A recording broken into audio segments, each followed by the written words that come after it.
Hi friends, இன்றைக்கி நம்ம என்ன பார்க்க போகிறோன்னா KFC சிக்கன் வீட்லேயே ஈஸியாக எப்படி செய்யலான்னு தான் பார்க்க போகிறோம். வாங்க எப்படி செய்யலான்னு பார்க்கலாம். அதுக்கு நான் 1 kg சிக்கன் எடுத்திருக்கேன். நல்லா க்ளீன் பண்ணி வாஷ் பண்ணி எடுத்து வச்சுருக்கேன்.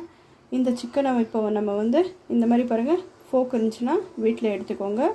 இதை எடுத்துக்கிட்டு இந்த மாதிரி ஒவ்வொரு துண்டாக எடுத்து வச்சுட்டு இது நல்லா இந்த மாதிரி குத்தி குத்தி நல்லா ஹோல் பண்ணி, அப்போ தான் மசாலா ஃபுல்லாக சிக்கனுக்குள்ளே இறங்கி நல்லா டேஸ்டியாக இருக்கும். இந்த மாதிரி நான் எல்லா சிக்கனையும் இதே மாதிரி ஹோல் பண்ணி எடுத்துக்க போகிறேன். பாருங்கள், இந்த மாதிரி லைனாக இந்த மாதிரி குத்தி எடுத்துக்கலாம்.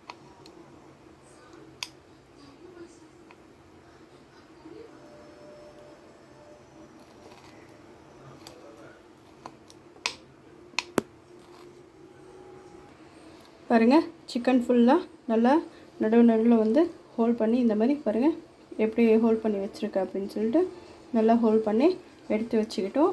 இப்போ இதில் என்னென்ன மசாலா சேர்க்கலான்னு பார்க்கலாம். 1 டீஸ்பூன்னு இஞ்சி பூண்டு பேஸ்ட்டு சேர்த்துக்கிறேன். அப்புறம் கொஞ்சமாக சோயா சாஸ், கொஞ்சமாக ஒரு 1/2 டீஸ்பூன் போதும். அப்புறம் கொஞ்சமாக சில்லி சாஸ் சேர்த்துக்கிறேன், அதுவும் ஒரு 1/2 டீஸ்பூன் போதும். அதுக்கப்புறம் பெப்பர் ஒரு 1/2 டீஸ்பூன் சேர்த்துக்கிறேன். அப்புறம் மிளகாய் தூள் கொஞ்சமாக சேர்த்துக்கிறேன், அதுவும் ஒரு 1/2 டீஸ்பூன் தான்.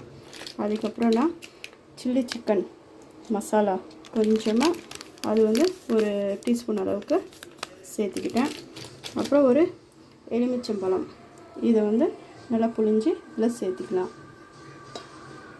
ஒரு மீடியம் சைஸ் எலுமிச்சப்பழமும் ஃபுல் எலுமிச்சப்பழமும் சேர்த்துக்கிட்டேன். இப்போது இந்த சிக்கனுக்கு தேவையான அளவு உப்பு சேர்த்துக்கலாம். இது நல்லா பேஸ்ட் மாதிரி நல்லா கலக்கி இதில் சிக்கன் போட்டு நல்லா மேரினேட் பண்ணிக்கலாம்.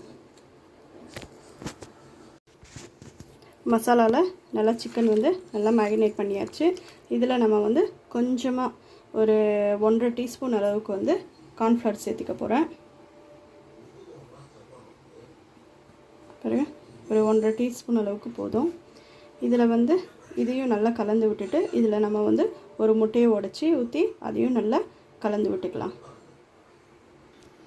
முட்டை உடச்சி ஊற்றியாச்சு. இப்போ இதை நல்லா கலந்து விட்டுக்கலாம். கலக்கும் போதே உப்பு சரியாக இருக்கா அப்படின்னு சொல்லிட்டு செக் பண்ணி பார்த்துக்கோங்க. பாருங்கள், நல்லா கலந்து விட்டுக்கிட்டோம். இப்போ இதை ஒரு 1/2 அன் ஹவருக்கு நல்லா ஊற விட்டுடலாம். நல்லா ஊறினதுக்கு மசாலா ஊறினதுக்கப்புறம் என்ன செய்யலான்னு பார்க்கலாம். நம்ம மேரினேட் பண்ணி வச்ச சிக்கன் 1/2 அன் ஹவருக்கு அப்புறம் நல்லா ஊறி இருக்குது. இப்போது இதை எப்படி ஃப்ரை பண்ணலான்னு பார்க்கலாம் வாங்க. பாருங்கள், இங்கே நான் ஃப்ரை மிக்ஸ் பவுடர் எடுத்திருக்கேன்.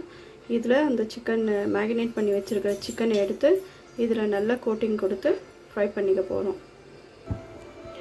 அடுப்பை ஆன் பண்ணி கடாய் வச்சு எண்ணெய் ஊற்றிக்கிட்டேன். தேவையான அளவு எண்ணெய் ஊற்றியாச்சு. எண்ணெய் நல்லா ஹீட் ஆகிடுச்சு. இந்த மாதிரி சிக்கன் பீஸ் எடுத்து நல்லா மேரினேட் ஆகி எப்படி பாருங்கள் ஊறி இருக்குது அப்படின்னு சொல்லிட்டு இப்போ இதில் பாருங்கள் நல்லா இந்த மாதிரி கோட்டிங் கொடுத்து எடுத்துக்கலாம். இப்போ இதை எண்ணெயில் போட்டு நல்லா பொரிச்சு எடுத்துக்க வேண்டியது தான்.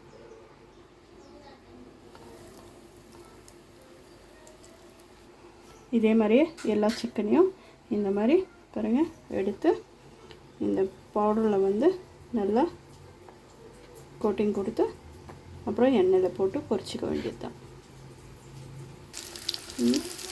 இதை லோ ஃப்ளேமில் வச்சு நல்லா பொரித்து எடுத்துக்கணும். ஹை ஃப்ளேம் வச்சிங்கன்னா கருகிடும்.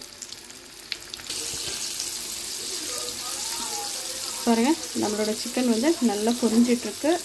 உங்கள்கிட்ட ஃப்ரை மிக்ஸ் இல்லைன்னா நீங்கள் ப்ரெட் க்ரம்ஸ் கூட சேர்த்து நீங்கள் ஃப்ரை பண்ணிக்கலாம்.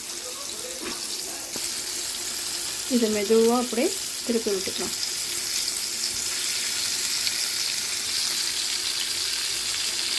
நல்லா ஃப்ரை ஆகிடுச்சு. நல்லா கலர் சேஞ்ச் ஆகிடுச்சு பாருங்கள். இப்போ இதை ஒரு பிளேட்டுக்கு மாற்றிக்கலாம். பாருங்கள், நம்மளோட கிறிஸ்பியான KFC சிக்கன் எவ்வளோ சூப்பராக ரெடியாக இருக்குது அப்படின்னு சொல்லிட்டு இனிமேல் கடையில் காசு கொடுத்து வாங்காதீங்க. வீட்லேயே நல்லா ஹெல்த்தியாக சமைச்சு சாப்பிடுங்க. சூப்பராக இருக்கும் டேஸ்ட்டு.